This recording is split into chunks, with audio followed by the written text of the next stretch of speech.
হ্যাঁ, পারে নাই। নবী মুসাকে মারার জন্য ফেরাউন মারাত্মক পরিকল্পনা করেছিল। ফেরাউন স্বপ্ন দেখছে যে বনি ইসরাইলের বংশে একটি আগুনের টুকরো, আগুনের যে কয়লা হয় ছোট ছোট কয়লা, ওই আগুনের কয়লা টাইপের একটি জিনিস ফেরাউনের সাম্রাজ্য এসে পুড়িয়ে ছাই করে দিয়ে চলে যাচ্ছে। স্বপ্নে দেখছে কিন্তু ফেরাউন। সকালবেলায় উঠে জ্যোতিষীকে বলছে, জ্যোতিষী ফেরাউনের, জ্যোতিষী রাতের বেলায় এমন স্বপ্ন দেখলাম, এর ব্যাখ্যা তুমি বলে দাও। ফেরাউন খোদা বলে দাবি করেছিল কি করে নাই? করেছিল। তো ফেরাউনকে বলছে, হুজুর ওই বংশে এমন একটি ছেলে জন্ম নেবে, আপনাকে খোদা বলে মানবে না, বরং আপনাকে শেষ করবে।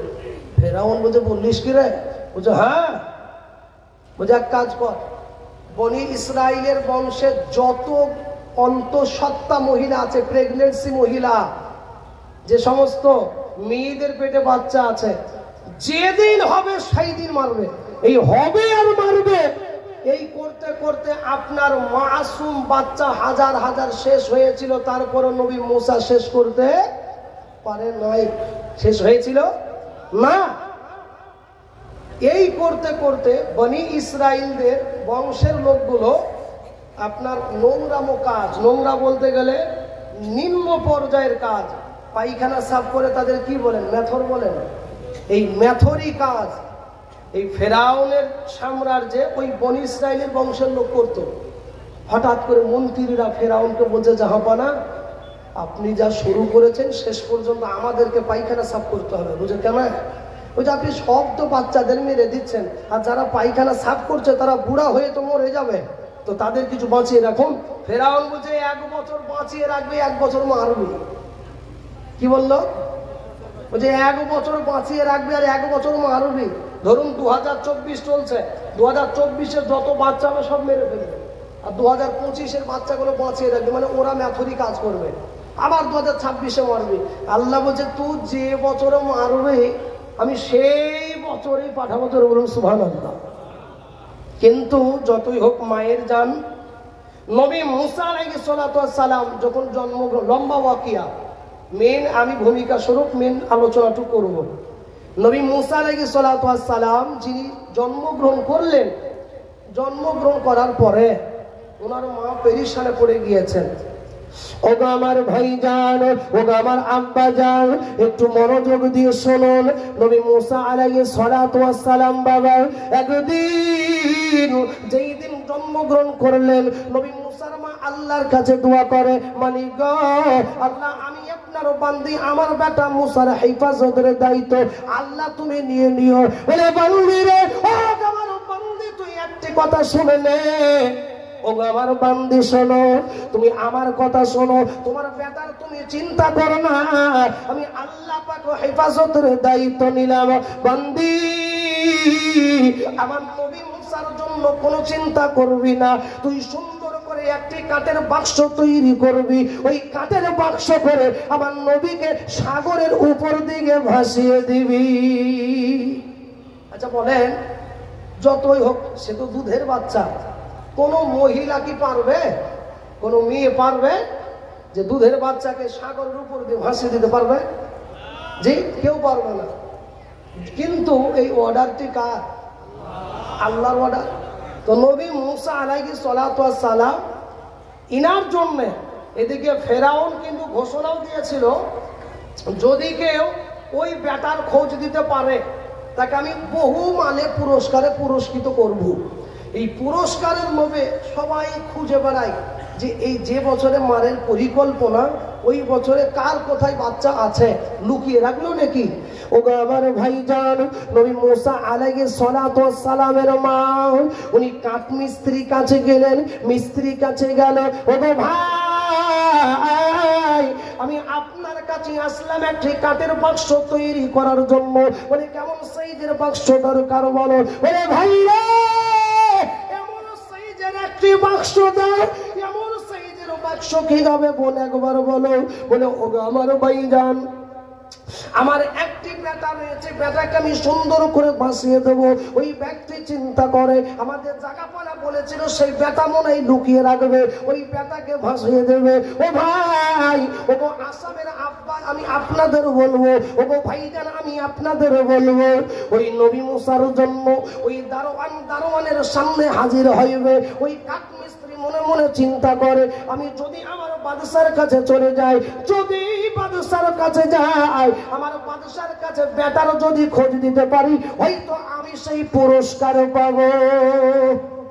পুরস্কারের লোভে ওই বান্দা যখন চলে যাবে, আল্লাহ বলে এ জিবরিল আমার বান্দার কাছে চলে যাও। আয় আল্লাহ, আমি কি এসএমএস নিয়ে যাইব, আল্লাহ কি পাত্রা দিব, একবার বলো। বলে জিবরিল রে যাও, জিবরিল যাও, আমার বান্দার কাছে যাও। আমার বান্দা যখন নবী মুসার কথা বলতে যাবে, ওর জবানখানি বন্ধ করে দে।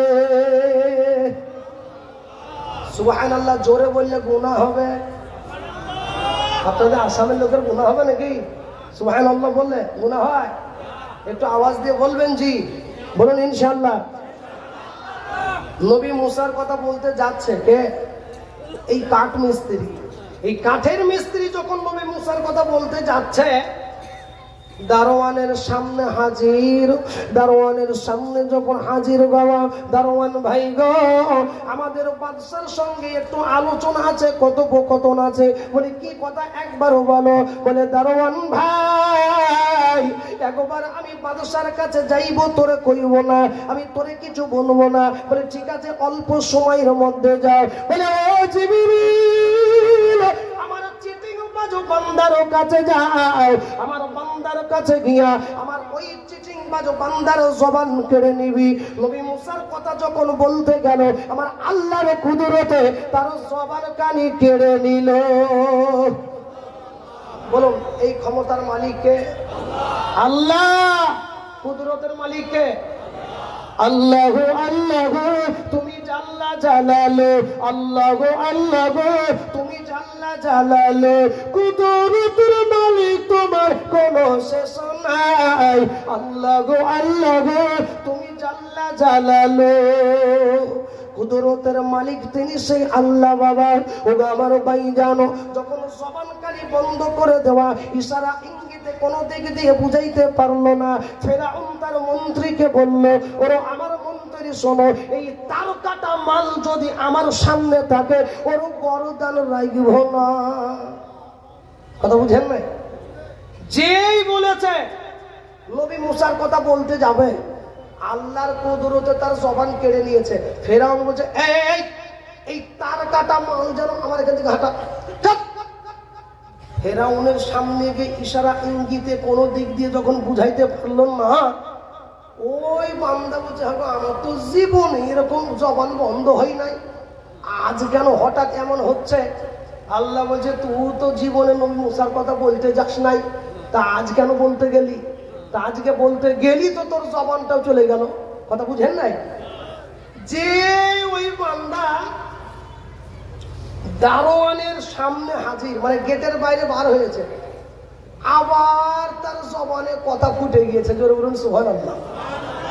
ও চিন্তা করছে বাইরে আসলে কথা হচ্ছে, ভিতরে গেলে বন্ধ হয়েছে কেন?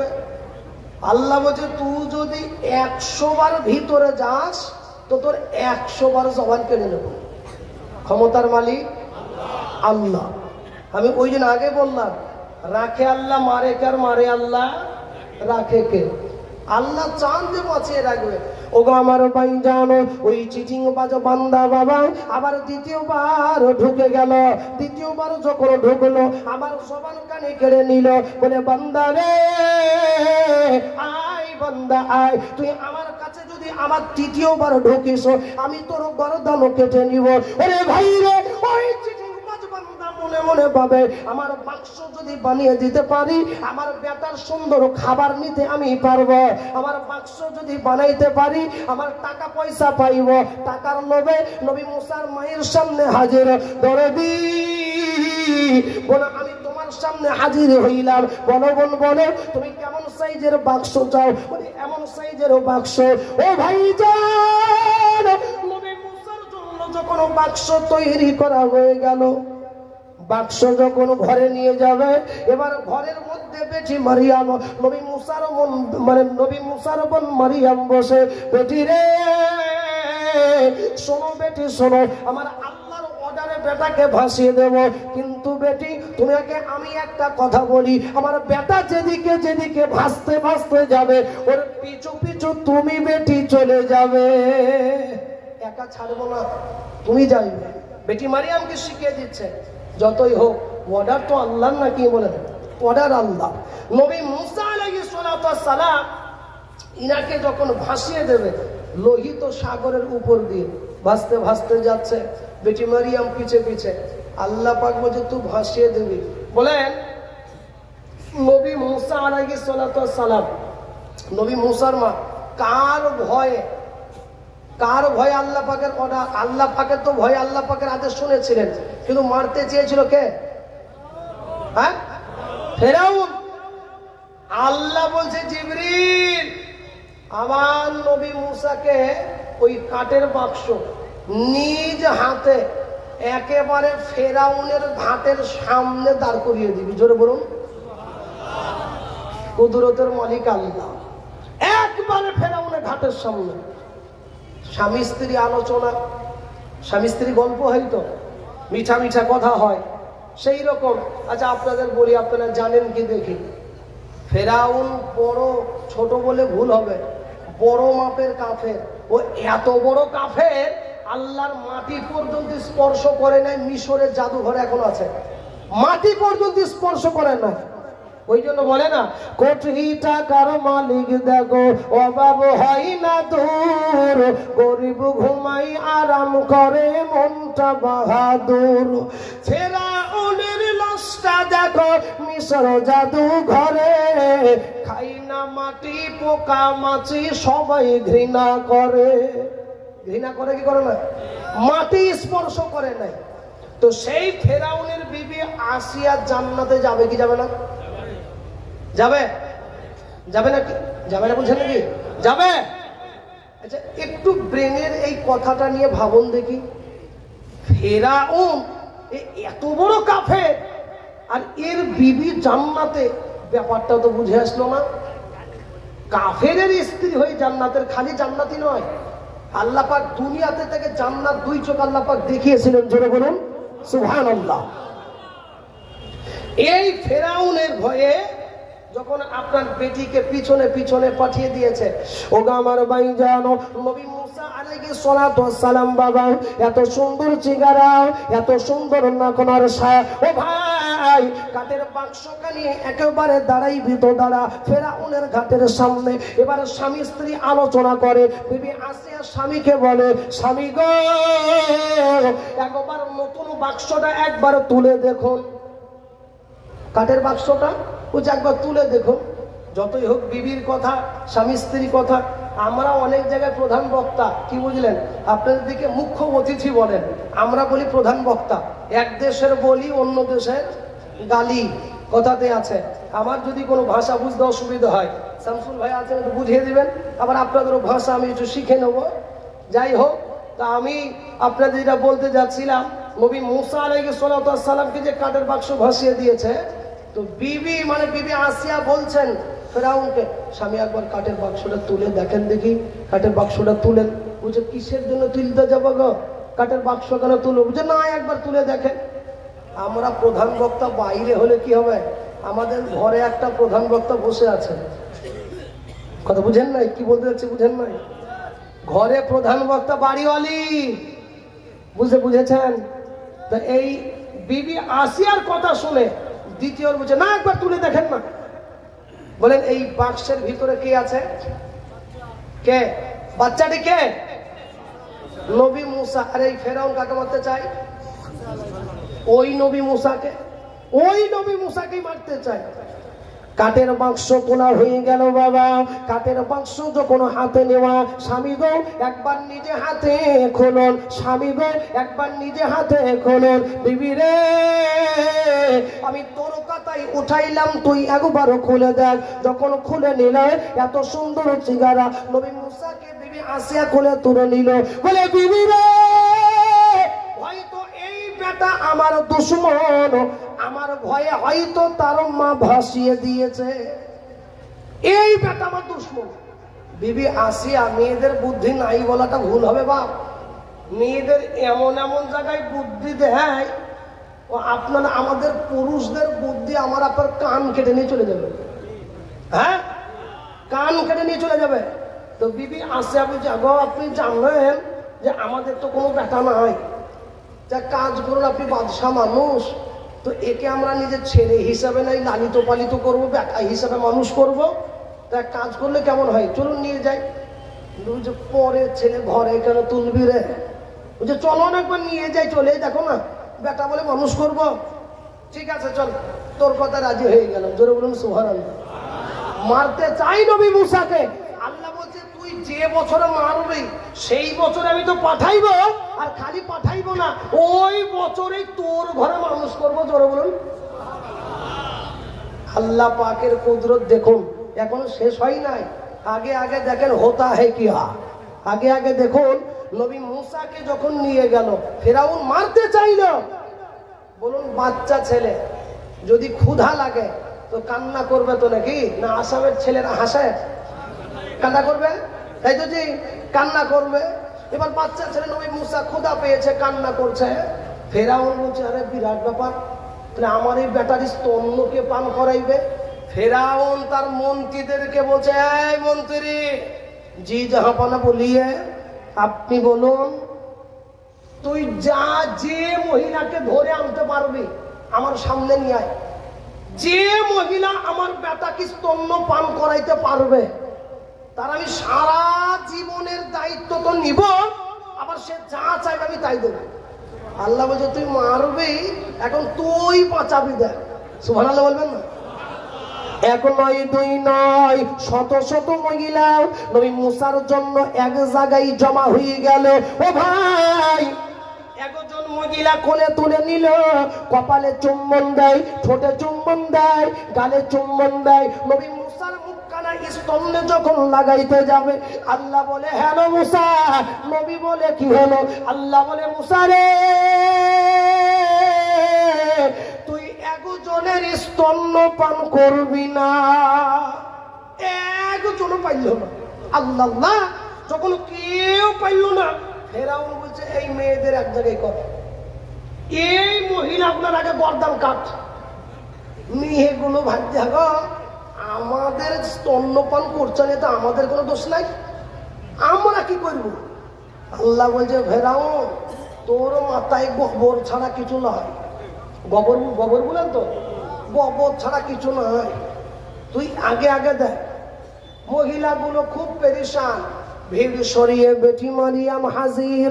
নবী মুসার বোন যখন নবী মুসার বোন হাজির, বোন রে এত ভিড় কানে জমা হয়েছে একবার বলো। বলে দরদি আমাদের বাদশার একটা পালিত পুত্র আছে, আমাদের স্তন্য আমরা কেউ পান করাইতে পারি নাই। বলে বাদশা কি বলেছে বলো? বলে বলো রে বলেছে কারোর যদি স্তন্য পান না করাইতে পারি আমাদের কাউকে বাঁচে রাখবে না। বোন গো আমার হাতে এমন একটা মহিলা আছে, এই ছেলে যতই কঠিন মনের মানুষ হোক না কেন ওই মহিলার কোলে যাবে, স্তন্য পান করবে। বলুন কার জন্য বলছে? হ্যাঁ, নবী মুসার মায়ের জন্য। ওদিকে মা চিন্তা করছে আল্লাহ আমার বেটা গেল কোথায়? বুঝে তুই চিন্তা করিস না, যার ভয়ে তুই ভাসাবে আমি তার ঘরেই দাঁড় করাইব। নবী মুসার মা যতই হোক মা আম্মা জানো 10 মাস 10 দিন গর্ভে ধারণ করেছিল। ভাই আমার ওগো আমার ভাইজান, উনি দরজার আড়াল পেতে আছেন, না জানে আমার বেটার খবর কখন আসবে। বেটি মারিয়াম যখন বাদশার কাছে গেল, বলে হুজুর আপনি অনুমতি দেন একটা মহিলাকে হাজির করাইব। বলে যাও যাও যাও ওই মহিলাকে হাজির করাও। যেবার বেটি মারিয়াম নিজের মায়ের কাছে হাজির হয়ে গেল। ওগো মা একবার এসো, তোমার বেটার খোঁজ পাওয়া গিয়েছে। বেটি রে আমার বেটা কোথায় আছে বল? বলে তুমি যার ভয়ে ভাসিয়ে দিয়েছো তারও ঘরে আশ্রয় নিয়েছে। মা বলছে বেটি চিনতে পারে নাই তো? কে চিনতে পারবে? হ্যাঁ, ও যে ক্ষুধা বলে দাবি করেছিল, আল্লাহ বলছে তুই যে ক্ষুধা, তো তোর সামনে তো নবী মুসাকে আমি রেখেছিবে, তো তুই তো কিছুই করতে পারলি না। কিছু করতে পেরেছিল? সে খোদা বলে দাবি করেছিল। খোদা তো তিনি যিনি এ থেকে জেড পর্যন্ত, এ টু জেড, আমাদের ভাষায় বলি এ to Z, A to Z বলেন জি, এ টু জেড, যিনি সবকিছু জানেন, আগের কথাও জানেন, পরের কথাও যিনি জানেন, তিনি আমার আপনার স্রষ্টা রব্বুল আলামিন, সেই মালিক। ফেরাউনকে বলছে তুই খোদা, তো তুই তোর সামনে তো রেখেছিলে, মা তুই তো মারতে চাস, মেরে দেখ। নবী মুসার মা হাজির, বেটাকে কোলে তুলে নিল, বাবা কপালে চুম্বন দেয়, ঠোঁটে যখন চুম্বন দিল, বেটা গো তখন মনে মনে ভাবে মালিক আল্লাহ তোমার কুদরতের লীলা বুঝতে পারি নাই, বান্দিরে চিন্তা করিস না, তোর ঘরে পাঠাইব দাঁড়া। নবী মুসাকে যখন কোলে তুলে নিল, আল্লাহ বলে হ্যালো মুসা। নবী বলে কি হলো? মুসা রে, ওটা মায়ের স্তন্য যত পারবি পান করে নি। নবী মুসা যখন স্তন্য পান করে নিল, ওরে ভাই রে, নবী মুসার যখন কান্না থেমে গেল, এবার ফেরাউন ডাক দেয়, মহিলা গো তোমার বাড়ি কোথায় একবার বলো। বলে হুজুর গো আমি নগাঁও জেলায় অমুক জায়গায় থাকি। কোন জায়গায় থাকো? অমুক জায়গায় থাকি। বলে হুজুর গো আপনি যদি চান, আপনার বেটা যদি বেঁচে চান, বেঁচে যদি থাকে, আপনার বেটার জন্য যদি চান, আপনার বেটাকে আমার ঘরে নিয়ে যাইব। সুবহানাল্লাহ। ফেরাউনকে বলছে আপনি যদি চান, আপনার বেটা তো আমার কোলে চুপ হয়ে গিয়েছে, কান্না নয়, তা কাজ করুন। বলে তুমি বলো কি বলবে বলো, তুমি যা বলবে আমি তাইতে রাজি। বলে আপনার বেটাকে আমার ঘরে আমি নিয়ে যাব। বলে নিয়ে যাও, আপনি যেদিন যাইবেন আমি সেই দিন আপনাকে দেখাইব, কোনো অসুবিধা নাই। আমার দায়িত্বটা নেবেন, যা তুই চলে যা, তোর দায়িত্ব আমার, তোর দায়িত্ব আমার। নবী মুসা আলাইহিস সালামকে নিয়ে গেলেন কে? নিজের মা। ঘরে যখন নিয়ে গেলেন বাবা, তো ঘরে নিয়ে যাওয়ার পরে ঘরে যখন হাজির,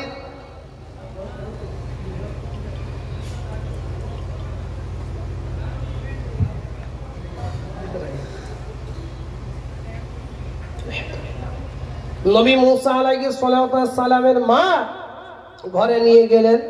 ঘরে নিয়ে যাওয়ার পরে আল্লাহ পাক রব্বুল ইজ্জত বলছে, দেখলি তুই ভাসিয়ে দিলি, আবার কায়দা করে ওর নাকের ডগা দিয়ে আবার তোর কোলে ফিরিয়ে দিলাম। সুবহানাল্লাহ বললো না? হ্যাঁ, নবী মুসাকে যখন ফিরে পাওয়া, ওগো আমার ভাই জানো, এখন ওই দুই নয় বহুদিন যখন কেটে গেল, এখন ওই দুই নয় বহুদিন যখন কেটে গেল। ও ভাই, নবী মুসাকে দেখার জন্য স্বামী স্ত্রী আলোচনা। বিবি আসিয়া বলে, ওগো স্বামী একবার চলুন, একবার আমাদের বেটারে দেখে আসি, একবার সন্তানরে দেখে আসি। ওরে ভাই রে, নবী মুসাকে যখন বিবি আসিয়া কোলে তুলে নিল, কোলে যখন তুলে নেওয়া, নবী মুসাকে যখন কোলে তুলে নেওয়া, কিছু বলে নাই, কপালে চুম্বন দেয়। এবার ফেরাউন তার স্বামী তখন বলে, বিবি রে একবার আমার কোলে উঠাইয়া দাও, আমার কোলে তুলে দাও। যখন ফেরাউন যখন কোলে তুলে নিল, বাম হাত দিয়ে দাড়ি ধরে ডান হাত দিয়ে চড় মারলো। কে চড় কে মেরেছে? নবী মুসা। কাকে মারলো? ফেরাউনকে। তাফসীরে এসেছে বাপ এমন মেরেছে জমিনে পড়ে গেছে। কে? ফেরাউন। ও যে জমিনে পড়ে যাওয়া, ফেরাউন তাড়াহুড়ো করে উঠে বিবিকে বলছে, এটা তোকে বলেছিলাম, এটা আমার দুশমনের বেটা, তুই প্রথম আমার কথা শুনিস নাই, এই হইল আমার দুশমনের বেটা, এটাই আমার দুশমন, কিচ্ছু করার নাই, একে মায়ের বই। তখন বিবি আসিয়া, মেয়েদের বুদ্ধি নাই বলে দেখেন, বিবি আসিয়া বলছে, আপনি ক্ষুধা না গাধা? কেন? বাচ্চা ছেড়ে কেউ যদি কোলে তুলে নাই, পেশাব করে দেবে, পায়খানা করে দেবে, লাথি মারবে, ঘুষি মারবে, তো তোমাকে নাই একটা চড়ই মেরেছে, তো তাই বলে কি বাচ্চাকে মেরে ফেলতে হবে? বাচ্চাকে মারবে? তখন ফেরাউন যাগো, বাচ্চা ছেলে বলছো বটে, কিন্তু চড়ের এত ওজন কি করে হইল যে বাচ্চা ছেলে বলছো? বলছে আপনি বুঝবেন না, বাচ্চা ছেলে, তো বলছে আমি বুঝাবুঝির দরকার নাই, আমাকে বাস্তব প্রমাণ দেওয়া লাগবে। আপনি প্রমাণ নিতে চান? বলে হ্যাঁ, আপনি প্রমাণ আমাকে দেন। প্রমাণ দিয়ে দেবো। এক জায়গায় আগুনের কিছু কয়লা রাখবো আর সোনা রাখবো। এই ছেলে যদি সোনার দিকে হাত বাড়ায় জানবেন বাচ্চা চালাক আছে, আর যদি আগুনের দিকে হাত বাড়ায় জানবেন বাচ্চা ছেলে বুদ্ধি নেই। বলেন, বাচ্চা ছেলে যেদিকে উজ্জ্বলতা ফোকাস বেশি হবে সেই দিকে তো বাচ্চারা হাতটা বাড়াইবে কি বাড়াইবে না? হ্যাঁ, ও তাহলে সোনার দিকে বাড়াইতে যাবে। আল্লাহ পাক হেফাজত করলেন। কে হেফাজতের দায়িত্ব নিয়েছেন বলুন? আল্লাহ। ওগো আমার ভাইজান, আমি হাসির খোরাকি দিচ্ছি না, এবার আসুন চোখের পানি পড়ে কি পড়ে না। ও ভাই, বিবি আসিয়া জান্নাতি কেমনে এবার বলবো? ওরে ভাই রে, বিবি আসিয়া এবার আপনার ঘরের ভিতরে আল্লাহর কাছে বিড়ি বিড়ি বিড়ি বিড়ি করে মুখ দিয়ে আল্লাহ আল্লাহ বলে শব্দ, মুখ দিয়ে খোদা খোদা বলে শব্দ। এবার জাল্লাদ শুনে নিল, জানালা দিয়ে জাল্লাদ উকি মেরে দেখে, তখন জাগাপনার কাছে হাজির। হুজুর, আপনার ঘর সূত্র বিভীষণ। বলে কেমন কি ব্যাপার দেখলে বলো? জাহাপানা গো, আপনার বিবি আসিয়া আমরা আপনারে খোদা বলে মেনেছি, আপনার বিবি আপনারে খোদা বলে মানে না। এখন মেনেছিল? হ্যাঁ, বিবি আসিয়া খোদা বলে মেনেছিল না। ফেরাউন বলছে তুই ভুল দেখেছিস, তোর রং হয়েছে কিছু। জাহাপানা আপনি আসুন, আপনি নিজে চোখে দেখে যান। ফেরাউন হাজির বাবা। নবী মুসার জন্য বিবি আসিয়া আল্লাহর কাছে দোয়া চাই, রব্বানা যালামনা আনফুসানা ওয়া ইল্লাম তাগফির লানা ওয়া তারহামনা লানাকুনান্না মিনাল খাসিরিন। মালিক আল্লাহ, তুমি তোমার নবী মুসাকে ইবাদত করিও। আল্লাহ, তুমি তোমার নবী মুসাকে ইবাদত করিও। আল্লাহ বলে, বান্দি রে, তুই উল্টা দোয়া করবি না, আজকে তোর বিনিময়ে নবী মুসাকে বাঁচিয়ে নেব। বান্দি রে, একটু পরে দেখবি তোর সাথে কি হইবে। বিবি আসিয়া কেন জান্নাতে? এবার আপনাদের বলি, আমি আপনাদের বলবো। আমরা পুরুষ, তিনি ছিলেন মহিলা। আমি কলকাতা থেকে আসামের জমিনে আমি এই কথাটা মেন বিষয় বলবো বাবা। বিবি আসিয়ার জন্য আসমান কেঁদেছিল, জমিন কেঁদেছিল। বিবি আসিয়ার জন্য জাল্লাদকে হুকুম দিল, জাল্লাদ গো, আমার বিবিকে তুমি সুন্দর করে নিয়ে যাও। হুজুর, কোথায় নিয়ে যাব? বলে আমার জেলখানায় নিয়ে যাও। বলে কি করবো? বলে জাল্লাদ রে, আমার বিবির শরীর থেকে আমার বিবির হাতখানা পা দুইখানা বেঁধে রাখবি, আমার বিবিকে তোরা চাবুক দিয়ে মারতে থাকবি। যতক্ষণ খোদা বলে আমাকে বলবে না ততক্ষণ মার তোরা থামবি না। ওরে আমার ভাইজান, বিবি আসিয়ার আপনার এবার হাত পা বেঁধে যখন চাবুক দিয়ে মারতে লাগে, চাবুকের সাথে শরীরের চামড়াও এক একবার উঠে চলে আসে, রক্ত বার হয়ে যায়। বিবি আসিয়া একবারের জন্য উফ শব্দ করে নাই। ওকে আমার ভাইজান, বিবি আসিয়া এত বড় মানে এত বড় পরীক্ষা, ইমানি পরীক্ষা। বিবি আসিয়ার শরীর থেকে যখন রক্ত বার হয়ে যায়, জাল্লাদ হাঁপিয়ে গেল। জাল্লাদ যখন হাঁপিয়ে যাওয়া, এবারে ফেরাউনের সামনে হাজির। হুজুর গো, একবার দয়া করে আপনি আসলো। বলে কেন যাইবো বলো? হুজুর গো, আমরা মেরে হাঁপিয়ে গেলাম, কিন্তু আপনার বিবি আপনাকে খোদা বলাতে পারি না। জোরে বলুন সুবহানাল্লাহ। রক্ত বার হয়ে যায়। একটু খেয়ে নি হাজি।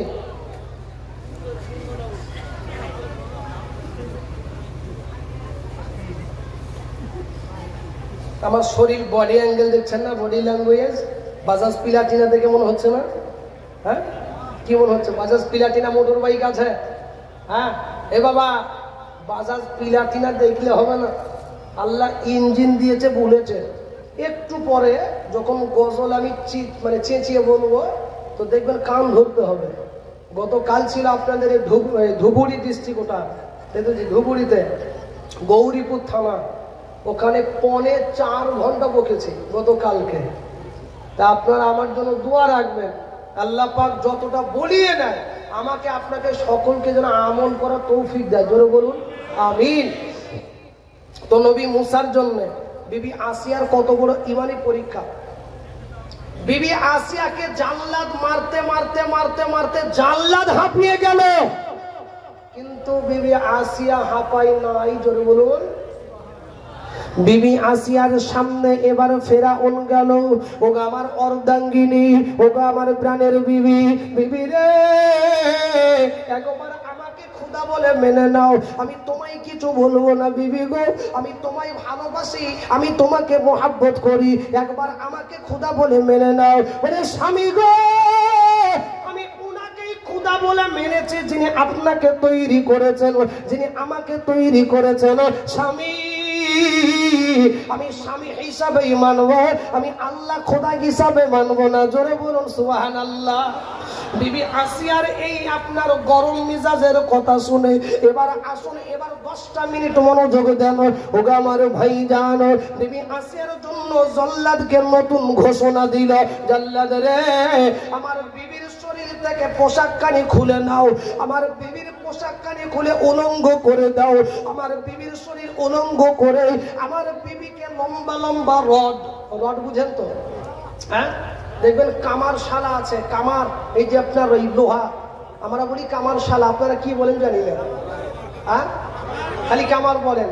আমার যদিও আমার এলাকার ভাষা, যেমন গতকালকে ধুবুড়িতে আমি শুনে কিন্তু প্রাথমিক অবস্থায় রেগে গিয়েছিলাম, আমি ঢুকেছি যে আমাকে বলছে চ্যাংড়া হুজুর, তাই বলছে আপনাদের চ্যাংড়া হুজুর মানে অল্প বয়সের হুজুর নাকি, হ্যাঁ কিন্তু আমাদের হুজুরের চ্যাংড়া মানে খুব খারাপ আমাদের দিকে। আপনি যদি আমাদের কোনো মৌলানাকে যদি বলেন আমাদের এলাকায় গিয়ে এই চ্যাংড়া মৌলবি এখানে কি করছে রে, তা আপনাকে ধরে মারবে, কিন্তু আপনাদের দিকে ভাষাটা এইরকম। তা আমাকে কাল আমি প্রথমে বুঝতে পারি না, আমি আবার একজনকে বলছি যিনি দাওয়াত করেছেন, আমি বলছি ভাইজান আমাকে চ্যাংড়া কেন বলছেন? ওই যে হুজুর আপনার বয়স হালকা অল্প তো, ওই জন্য আমাদের এলাকাতে ভালোবেসে তো চ্যাংড়া বলে। তো যাক বুঝেও গেলাম ওটা। তো আমাদের ওদিকে কামার সালা বলে, আপনারা বলেন কামার বাড়ি, এই যে লোহা পিটায়। তো এই দেখবেন ওই যেখানে আপনার ওই লোহা পেটায়, ওই লোহা দেখবেন আগুনে তাপায়, তো এত তেপে যায় ওই লোহাটা দেখবেন বিলকুল আগুনের মতো মনে হয়, মনে হয় না? কথাটি মনে রাখবেন বাবা। বিবি আসিয়ার জন্য এবার ফেরাউন ঘোষণা দিল, ওগো জল্লাদ লম্বা লম্বা রডগুলো, লম্বা লম্বা রডগুলো আগুনের উপর তাপাইবি। জল্লাদ রে আমার বিবির শরীর কানা উলঙ্গ দেহটা ওই লম্বা লম্বা রডগুলো দাঁড় করাইবি, আর উলঙ্গ দেহ কানা তুই হাত কানা ধরে পা কানা ধরে আমার বিবিকে ওই রডের উপরে শুইয়ে দিবি। রে ভাই, এত বড় একজন মহিলা ইমানি পরীক্ষা দেখো, বিবি আসিয়ার জন্য, নবী মুসার জন্য বিবি আসিয়ার কতটা ত্যাগ তিতিক্ষা। বিবি আসিয়ার যখন শরীর থেকে পোশাক খুলতে যাবে, এবার চোখ দিয়ে পানি বার হয়ে যায়। মালিক আল্লাহ গো, আমার শরীরে রক্ত বার হয়েছে, আল্লাহ কান্না করি নাই, আমার চোখের পানি বার হয়ে যায়। মালিক গো আল্লাহ, এবার ইজ্জতের বিষয় আছে, আল্লাহ ইজ্জতের সওয়াল আছে, মালিক আল্লাহ ইজ্জতের ইবাদত করো। আল্লাহ বলে বান্দি রে, ও বান্দি আমার আসিয়া, আজকে তোমার দোয়া কবুল হবে না, একটু পরে আমি তোমাকে আমার দরবারে ডেকে নেব, আমার পিয়ারি তুমি হয়ে যাবে। ও বান্দি রে, নবী মুসাকে বাঁচিয়ে রাখবো। ওগো বান্দে একটুখানি দাঁড়াও। বিবি আসিয়ার উলঙ্গ দেহ কানা এবার লম্বা লম্বা উত্তপ্ত রডগুলো বাবা, ওই রডগুলো দাঁড় করাইনো। এবার যখন রডের উপর যখন শোয়াইতে যাবে, পিছন দিক থেকে প্রবেশ করে সামনের দিক দিয়ে বার হয়ে যায়, বুক চিড়ে বার হয়ে যায়, পেট পেরে আপনার পেট চিড়ে বার হয়ে যায়, আসমান কান্দে জমিন কান্দে। হযরতে জিবরিল মালিকের কাছে বলে, মালিক আয় আল্লাহ, তোমার বান্দি আসিয়া আল্লাহ তোমার জান্নাত দেখে নাই, জাহান্নাম দেখে নাই। মাওলা গো আল্লাহ, তোমার জাহান্নামের ভয়ে আল্লাহ জান্নাতের আশায় এত বড় ঈমানি পরীক্ষা আল্লাহ আর দেখতে পারবো না। বলে জিবরিল আগে আগে দেখো হোতা হে কিয়া। আমার জিবরিল আমার বান্দির দিকে তাকাইয়া দেখ। ওরে জিবরিল, আমার বান্দির দিকে দিকে একটু নজর দে। বিবি আসিয়ার আপনার ঝর্ণার মতো শরীর হয়ে গেল, অনেকে আপনার সামনের দিক থেকে রডগুলো বার হয়ে যায়। আল্লাহ বলে জিবরিল এবার যা আমার বান্দির কাছে যা, আমার বান্দি আসিয়ার কাছে চলে যা। মালিক আয় আল্লাহ, আল্লাহ কি पैगम की खबर নিয়ে যাব। আল্লাহ বলে জিবরিল রে, আমার বান্দির চোখ দুটো বন্ধ হবার আগে আমার 8টা জান্নাতের দরজা খুলে দে। ওগো আমার ভাই জানো, বিবি আসিয়া নবী মুসার জন্য জানটা দিয়ে দিল, তবুও শিকার খোদার আল্লাহ ছাড়া পৃথিবীর কারো কাছে মাথা নত করে নাই। কি করেছিল? ও আমার ভাই জানো, বিবি আসিয়া যেইভাবে জানটা দিল, আমার আপনার নবী বলে গিয়েছেন ফিতনা ফাসাদের জামানায় জান দেওয়ার দরকার নাই। আজকের জামানা দেখো, আমি হালকা ইশারা দেব, আল আকিলু তাকফিহুল ইশারা, জ্ঞানী লোকের জন্য ইশারাই যথেষ্ট। ওরে ভাই রে, বিবি আসিয়া যে গানে জান দিয়েছিল, জান দেওয়ার দরকার নাই। আল্লাহর নবী বলেন ফিতনা ফাসাদের জামানায় আমার একটা যদি সুন্নাত জিন্দা করতে পারো, আমার আল্লাহ 100 শহীদের সওয়াব দান করবেন। তাই ইনশাআল্লাহ আমি আপনাদের কাছে বলবো ভাই আমারও, আমরা ইনশাআল্লাহ জান দেওয়ারও দরকার নাই। আমরা যতদিন বেঁচে আছি, বেঁচে থাকবো, আল্লাহর কোরআনকে ভালোবাসবো। জোরে বলেন ইনশাআল্লাহ, জোরে বলি নারে তাকবীর। হাত এখনো তুলে নাই। আমি আপনাদের মাঝখানে বলেছিলাম আমরা কোরআনের পক্ষে না বিপক্ষে? পক্ষে। এবার এক চাপান হাত তুলেন, কে কে পক্ষে থাকবেন? জি থাকবেন ইনশাআল্লাহ, হাত নামান। আমি আপনাদের বলবো, ও আমার ভাই জানো, আজকে কোরআনের কারখানায় এসেছেন, আজকে কোরআনের মজলিসে এসেছেন, বিবি আসিয়া জান দিল, জানটা দেওয়ারও দরকার নাই। এই কোরআন যতদিন মাদ্রাসা থাকবে ইনশাআল্লাহ, এই কোরআন যতদিন থাকবে, আমি আপনাদেরও বলবো আমার জান থাকতে ইনশাআল্লাহ কোরআনের বিপক্ষে যাব না, বলুন ইনশাআল্লাহ। তাই ইনশাআল্লাহ আমি আপনাদের কাছে এবার কোরআনের জন্য একটু হাতখানা বাড়িয়ে দেব। আজকে 1300 কিলোমিটার দূর থেকে এসেছি বাবা। আমি আপনাদের বলবো, বিবি আসিয়া জান দিল, জান দেওয়ার দরকার হবে না। আল্লাহর কোরআনকে যিনারা ভালোবাসেন, আজকে নগাঁও ডিস্ট্রিক্টে অনেক এলাকা থেকে লোকজন এসেছেন বাবা। আমি আপনাদের কাছে বেশি জন বলবো না। কটা ছেলে পাগড়ি পেয়েছে? পাগড়ি পাবে 8টা নাকি? হ্যাঁ, 8টা ছেলে পাগড়ি পাবে। বলুন তো 30 পারা কোরআনের হাফেজ। আমার ফেসবুক দেখবেন, আমার মোবাইলে ফেসবুকে জালসা অ্যাভেলেবল রয়েছে বাবা। আমার ওই মোবাইলে দেখবেন 2 লাখ 1 লাখ চেয়েছি। আমার মালদা ডিস্ট্রিক্টে বাংলার ভিতরে পশ্চিম বাংলায় 2,72,00,000 টাকা আদায়। ওরে ভাইজান, আল্লাহর কোরআনের জন্য আমি বেশি কিছু বলবো না। আমি আপনাদের বলবো, আপনাদের ছোট বড় দানে আজকে 8টা ছেলের মাথায় পাগড়ি পরানো হবে, হবে কি হবে না?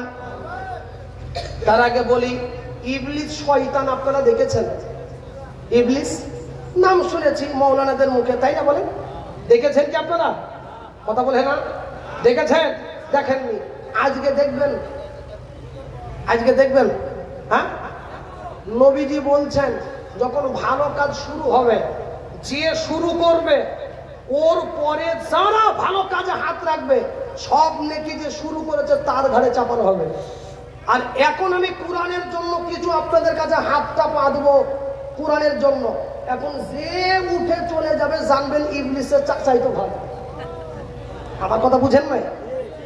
যে উঠে চলে যাবে, কারণ আপনার দেখা দেখে যদি 8-4 জন চলে যায়, তাই ইনশাআল্লাহ মুসাফির এসেছি, আমার অন্তরে ব্যথা দিবেন না, বলুন ইনশাআল্লাহ, জোরে বলুন ইনশাআল্লাহ।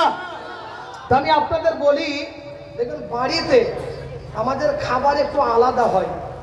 যদি আজকে পোলট্রির মাংস, কালকে খাসির মাংস, যদি রুই মাছ তো পরের দিন কাতলা মাছ, একই তরকারি প্রত্যেক দিন হয়? হ্যাঁ, হয় না। মাদ্রাসাতে সেই রকম হাই ফাই তরকারি ব্যবস্থা নেই, কিন্তু মাদ্রাসা দেখবেন ঘ্যাঁট আলু, আমরা বলি আলুর ঘ্যাঁট, তাই তো নাকি? হুজুর আলুর ঘ্যাঁটই বলেন তো, আলু ভর্তা বলেন, আমরা বলি আলুর ঘ্যাঁট বলি। আমাদের মাদ্রাসার একটা পড়া আছে কি জানেন? মানে মাঝির একটা গর্দান আছে। আমরা তালবে ইলম যখন ছিলাম, অনেক তালবে ইলম বলে ফাআলা ফাআলা ফাআলু মাদ্রাসার ডালার আলু, আমরা তাই বলতাম।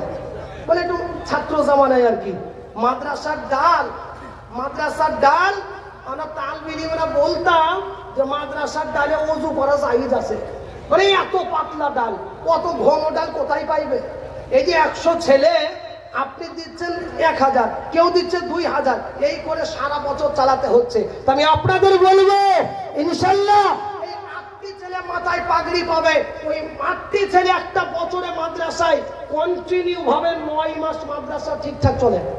কমাস কমাস বলেন 9 মাস এই মাদ্রাসায়। আজকে হাফেজ সাহেব গুয়াহাটি থেকে নিয়ে আসলেন, ওখানে হোটেলে খেলাম, বলে 450 টাকা না 500 টাকা বিল হলো। প্রায় 500 টাকা বিল। একবার খেয়েছি তো একটা তালবে ইলম 3 বার খেয়ে মাদ্রাসার খেয়ে একটা হাফেজে কোরআন হয়। আমি আপনাদের বলবো ওগো আমার ভাইজান, একটা তালবে ইলম একটা বছরে কিছু না হলেও প্রায় আপনার 10 থেকে 12,000 টাকার খাবার খাই।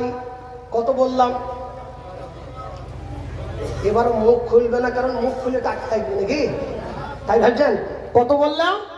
10 থেকে 12। তাই ইনশাআল্লাহ ওগো আমার ভাই জানো, আমি অনেক জায়গায় বহু টাকা চাই, 1 লাখ 2 লাখ 50,000 20,000। ও ভাই আমি রূপই গ্রামের নাম শুনেছি, সুপারির চাষ বাবা। আমি মুসাফির আছি, আমি আপনাদের কাছে বেশি আবদার করব না।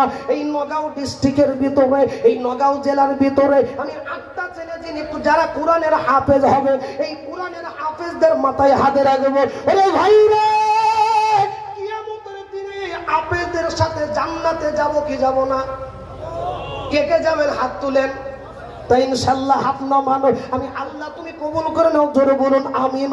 আমি আপনাদের কাছে বলে হুজুর, কারোর বেটা পড়ে কারোর বেটা নাই, খালি তার কন্যা সন্তান। আমি আপনাদের 8 জন ভাই আমি দেখতে চাই।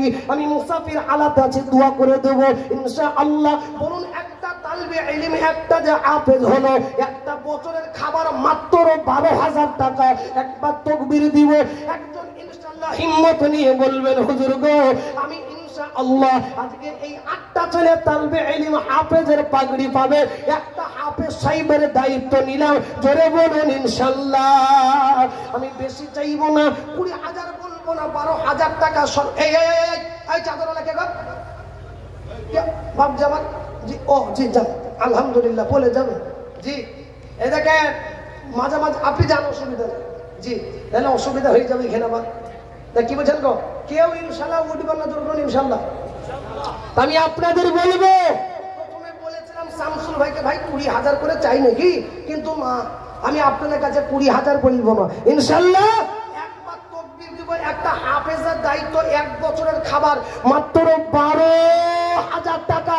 একজন কোন আল্লাহ বলা আছেন ইনশাআল্লাহ যে হুজুর আমি একটা হাফেজের দায়িত্ব নিলাম, একবার তাকবীর দিব।